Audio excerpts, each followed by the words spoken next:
South Dakota farmers are producing more milk. According to the USDA, South Dakota's milk production in July was up nearly 8% compared to this time last year. That is the highest rate of growth among 23 other states. And while it sounds like good news, in our Eye on Kettleland tonight, Kelly Volk explains how a smaller dairy farmer is in a tough position. Darren Zellner's family has been milking cows for well over a century. Today, he operates a small dairy herd with his brother near Groton in Brown County. But keeping these dairy cows is getting tougher and tougher. Dairy is always something that we had in our family and something we always kind of wanted our kids to be able to have a part of. So it's going to be a challenge. Zellner says dairies have disappeared in his area. Brown County used to be a very dairy-rich county. Like when I was in 4-H growing up, we'd have over 100 animals at the Brown County Fair, and right now there's only 2 dairies in the entire Brown County. So just our location makes it tough for anybody to even want to come up here anymore because they'd be coming so far, and there's no other milk in this area right now to be picked up. Marv Post is the chair of South Dakota Dairy Producers. He says the number of dairy farms in the state has dwindled over time.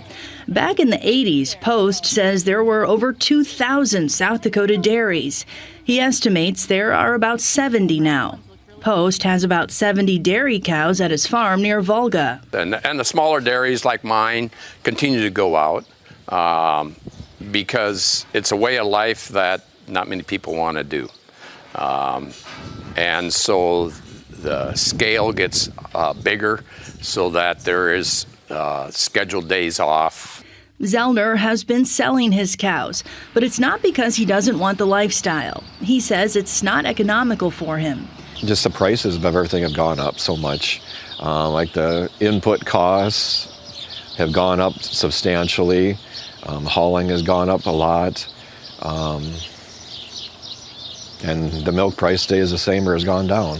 Zellner markets his milk through AMPI, a Minnesota-based farmer-owned co-op that produces cheese, butter, and powdered products, according to its website. AMPI says hauling rates are set by private contractors, and the co-op is no longer subsidizing hauling fees. That means it's now up to individual farmers to pay their respective costs. Zellner hasn't had any luck selling to a different processor.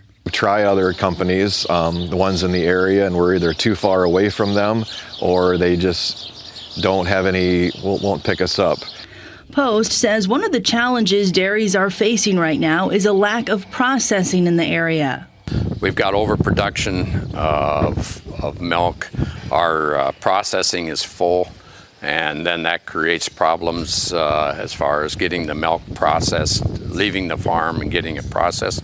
While the number of dairy farms is decreasing in the state, the number of cows has increased.